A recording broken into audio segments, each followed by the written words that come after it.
Bonjour, bonjour, bienvenue dans une nouvelle vidéo de Mélodie. Donc je suis Mélodie, alias Mélophile63 sur les réseaux sociaux et Mel Crochette en vadrouille sur ma chaîne YouTube.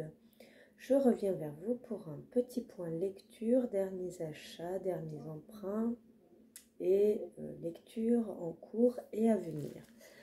Donc ma dernière lecture, la toute dernière que j'ai terminée, c'est ce livre-là, Donne-moi des fils ou je meurs, de Maud Jean Ayret, aux éditions Mon Poche. C'est un livre assez court, il fait 200 pages et il raconte l'histoire de Laure et Antoine qui, après avoir perdu pour la 3e fois leur bébé avant le terme de la grossesse, vivent des moments très difficiles. Donc jusqu'ici tout leur réussissait, c'est un couple solide qui s'aime plus que tout, mais quand vient l'envie de fonder une famille, tout bascule parce que Laure fait des fausses couches. C'est inspiré de la propre existence de Maud Jean Ayret. Elle nous raconte ici l'histoire d'une femme face à son impuissance, une épreuve que beaucoup endurent, souvent sans en parler. Les examens cliniques répétés, la honte face aux mères accomplies, le malaise des proches, le couple qui s'étiole et la mort qui revient. Elle dit l'isolement et l'incompréhension, mais aussi le courage et la foi que Laure et Antoine iront puiser en eux, car c'est un texte puissant et lumineux que celui-ci, la formidable histoire d'amour d'un couple que le sort frappe sans abattre, le portrait d'une mère empêchée, mais non moins femme, qui fera triompher la vie. Donc, Laure et Antoine est un couple à la base qui sont heureux, qui ont très envie d'un enfant, mais ces fausses couches mettent du coup beaucoup d'obstacles entre eux et dans leur vie en général. Ce texte m'a été envoyé en service presse et j'étais intéressée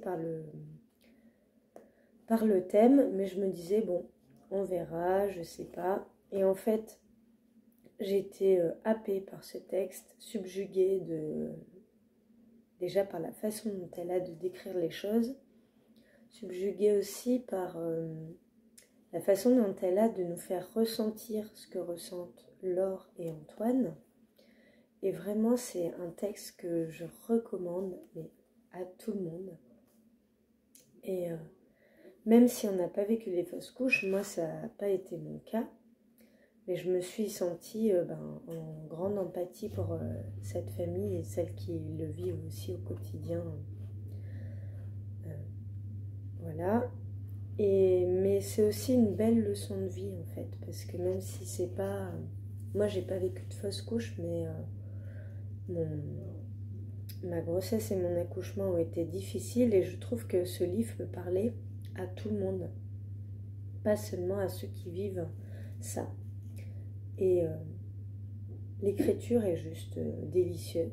Enfin, elle est délicieuse cette écriture. Je ne sais pas comment décrire mieux ce livre que de dire de le lire, parce que le rythme est juste comme il faut.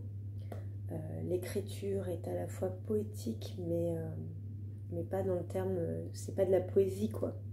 C'est dans les termes employés, c'est dans la façon dont elle a de nous décrire les choses. Et vraiment, j'ai adoré cette lecture, mais vraiment. Et je suis ravie d'avoir pu découvrir Maud Jean Ayret. Ensuite, j'ai un petit peu regardé ce qu'elle avait fait, tout ça. Enfin, c'est hyper intéressant. Je vous invite à le lire. Ensuite, j'ai reçu également ce livre-là des éditions de Boré, qui font partie du même groupe en fait. Les espaces naturels sensibles du Puy-de-Dôme de Christian Bouchardy. Alors pour l'instant, c'est mon conjoint qui le lit attentivement, mais je voulais juste vous montrer. C'est déjà un très beau livre. Alors les photos sont pratiquement toutes de Christian Bouchardy. Donc moi, ça me tient particulièrement à cœur parce que ça traite de par chez nous. Hein. Monsieur Bouchardy est un monsieur important ici, parce que c'est aussi le président Auvergne-Rhône-Alpes de la Ligue de protection des oiseaux. Il y a forcément des lieux que l'on connaît bien avec mon chéri, que l'on va voir. Je trouve qu'il est très bien fait. Il est fait aussi bien pour les gens qui sont déjà sensibilisés aux zones naturelles sensibles que à ceux qui ne le sont pas. Mais aussi, ils sont très bien faits autant pour des personnes chevronnées comme mon conjoint que moi qui le suis un peu moins. On a quand même pas mal d'informations. On découvre plein de nouveaux lieux à découvrir. C'est hyper intéressant. Voilà. Donc ça, c'est mon chéri qui est en train de le lire. On est en train de réfléchir pour interviewer Monsieur Bouchardy. Donc j'espère vous en parler plus dans une interview. Ensuite, mes lectures que j'ai terminées. Je vous parlais, parce que, à part Bouchardy, là qui était à part, les autres sont tous des femmes qui ont écrit, parce que du coup, je voulais que ça rentre dans le Mars au féminin, et j'ai lu ces deux petites BD. Sans nuages de Louise Laborie et Encre de Chine de Sun Wei-chun. En fait, ce sont deux petites BD que j'ai gagnées parmi 4 petites BD de la maison d'édition Pataillot, qui est une maison d'édition en Loire-Atlantique. Alors, ils sont spécialisés dans ce format-là. Pour vous donner une idée, voilà un magazine, et voilà. C'est un très petit format. Alors déjà, j'aime beaucoup le format qui se glisse un peu dans la poche. Ensuite, le papier, c'est tout souple, hein, mais le papier est de plutôt bonne qualité. Je n'ai pas regardé où est-ce qu'ils étaient imprimés. Je vous avoue, est-ce que c'est noté ou pas? Je regarde, excusez-moi. Donc ils sont tous vendus au même prix, à 10 €. Bon, j'arrive pas à voir où est-ce qu'ils sont imprimés. Ils sont tous vendus au même prix à 10 € et il y en a plusieurs. Moi, j'en avais choisi 4 du coup, parce que je les ai gagnés lors d'un concours, et j'ai lu ces deux-là pour le Mars au féminin. Alors, Sans nuages, ça nous parle d'une histoire où, en gros, Internet est cassé, et donc, qu'est-ce qui va se passer sans Internet? Donc, c'est l'apocalypse, il y a des émeutes, enfin bref, et donc c'est une jeune femme qui a cassé Internet. Et donc, j'ai pas été hyper happée par l'histoire. Les illustrations sont sympas, mais voilà. Par contre, ce que j'aime bien, c'est qu'en fait, donc ils sont tous faits un peu de la même façon. Donc on a un format très particulier et ensuite le texte en dessous. Et parfois on peut avoir quelques petites bulles. Donc ça, j'aime beaucoup. Je vais vous parler plus de celui que j'ai beaucoup plus apprécié, Encre de Chine. Alors déjà, ce que j'adore avec Encre de Chine, c'est que en fait, on a le côté où c'est écrit en français. Et si on retourne, on l'a en version originale. C'est pour ça qu'il est si épais celui-ci. Donc je trouve ça juste fantastique en fait. Voilà, j'adore le principe même déjà. Et Encre de Chine, donc c'est l'histoire d'une jeune fille qui aime dessiner, qui rencontre le lion de pierre, qui aime manger, la gastronomie et l'encre, et qui en fait va faire un voyage dans Pékin. Donc c'est tout son parcours dans Pékin. Alors si vous aimez manger, c'est fantastique, on a plein de descriptions de nourriture. Moi j'aime le côté justement un peu voyage de cette histoire, et pour le coup la façon dont c'est écrit va très très bien avec cette histoire. Donc je vous recommande, si vous ne connaissez pas, Encre de Chine. Voilà, aux éditions Pataillot. Ensuite, pour rester dans la BD, je vais vous parler de ma prochaine lecture. Mon compagnon l'a déjà lu, mais il a adoré. Je l'ai trouvé à la bibliothèque, ça s'appelle Le goût d'Emma. Une femme dans les coulisses du plus grand guide gastronomique du monde. C'est publié chez Arène BD. Alors j'aime bien déjà le principe roman graphique. J'aime beaucoup l'illustration. Et c'est un roman graphique quand même assez féministe, hein, parce que Emma a un don, celui des goûts, et elle a réussi à devenir inspectrice au prodigieux guide Michelin. Elle réalise son rêve, découvrir les secrets des chefs, mais sa mission est semée d'embûches. On l'envoie sillonner seul les routes de la France pour visiter hôtels et restaurants. Il lui arrive de manger trop, parfois mal, et de se heurter au machisme du milieu. Voilà. Donc c'est inspiré d'une histoire vraie. Et c'est le fruit du travail de 3 femmes, 2 autrices françaises, Emmanuelle Maisonneuve et Julia Pavlovitch, et une dessinatrice japonaise, Kan Takahama. Donc voilà, pour le Mars au féminin qui n'est pas encore terminé, ça va être génial. Ensuite, je voudrais vous présenter mes 2 lectures en cours. Donc, voici mes 2 lectures en cours. La première, il s'agit de L'Albatros et la Mésange, publié chez Québec Amérique, de Dominique Desmers.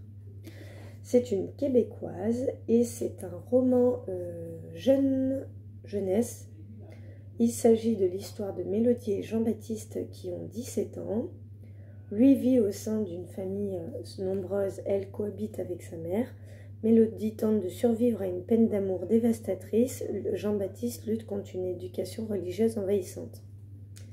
Lui est passionné d'oiseaux, voilà, et est surdoué. Et Mélodie, elle sait pas trop ce qu'elle veut faire, tout ça, mais elle arrive dans un stage. Alors ce que j'aime bien, c'est, vous voyez, j'en suis pas très loin, c'est qu'en fait il y a un chapitre sur Jean-Baptiste, un chapitre sur Mélodie, et j'imagine que peut-être à un moment donné ils vont se rencontrer. Pour l'instant c'est pas le cas. C'est hyper touchant, hyper sympa. Par contre, c'est un livre pas déprimant, mais enfin pour moi c'est un livre qui est un peu dur, et parce que peut-être ça renvoie à des choses aussi de mon adolescence, je ne sais pas. Et du coup j'ai besoin de l'alterner parce que j'ai besoin aussi d'avoir du plus frais, comme je dis, du plus léger, voilà. Mais en tout cas, je suis super contente de l'avoir découvert. Je l'ai découvert grâce au compte Instagram du Monde de Madame Annie, qui propose des clubs lecture. C'est une québécoise, donc je découvre plein de choses hyper intéressantes. Ensuite, ma deuxième lecture en cours, il s'agit de Mirage Memories, le tome 1, de Sandrine Decroix, publié aux éditions Heartless. Alors les éditions Heartless, vous n'allez pas les trouver facilement en librairie, visiblement, mais directement sur leur site internet et peut-être en salon quand ils peuvent faire des salons. Alors là, c'est un livre qui m'a été offert par Émilie du compte Inno-Edition sur Instagram, je vous mettrai le compte. Et donc elle a voulu me faire découvrir un peu l'univers qu'elle adorait, c'était dans le cadre d'un swap. Et du coup, Émilie est une grande fan de dystopie. Et donc ce roman est un roman dystopique. Je vous lis le résumé. À la suite du grand bouleversement, la Terre s'est transformée en un désert aride et le génome humain a été modifié. Dès lors, certains hommes ont muté en êtres surpuissants, dotés de pouvoirs extraordinaires, les télépathes.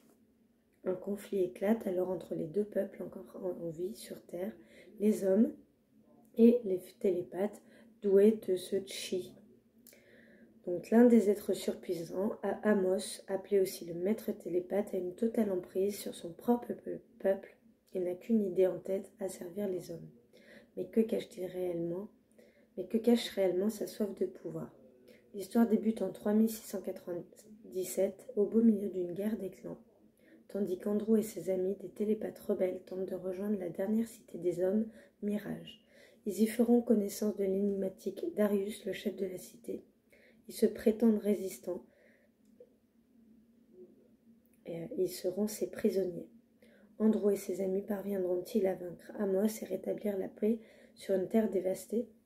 Alors, moi qui ne suis pas du tout dystopie, c'est un monde que je découvre complètement, mais en fait c'est très bien parce que ça me permet de voyager différemment.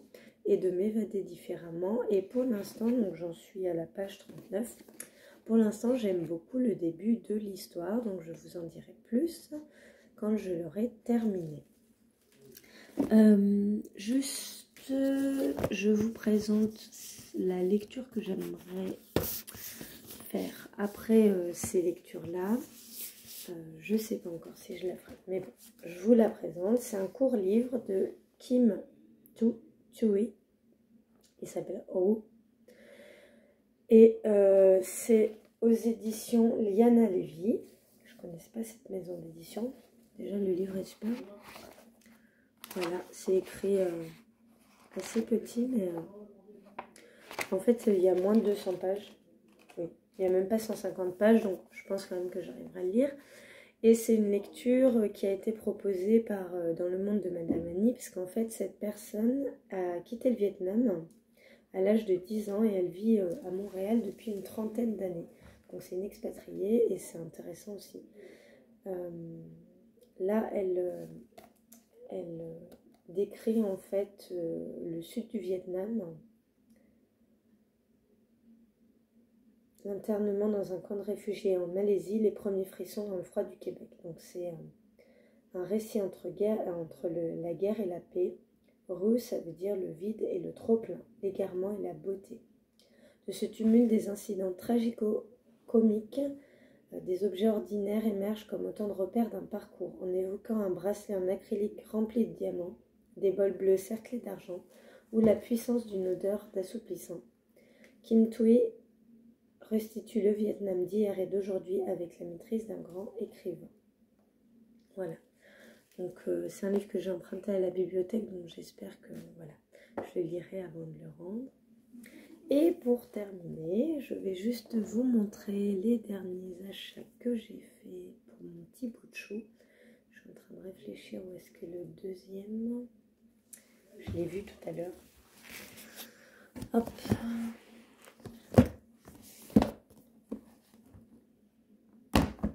Et non, je ne vais pas le trouver.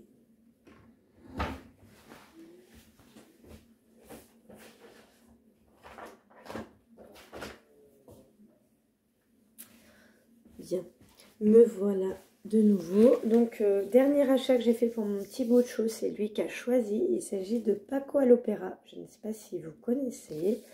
Il y a plusieurs livres de Paco. C'est des livres sonores qui sont publiés chez Gallimard Jeunesse. Et donc, c'est l'histoire de Paco, ce petit chien qui va à l'opéra. Et à chaque fois, on a...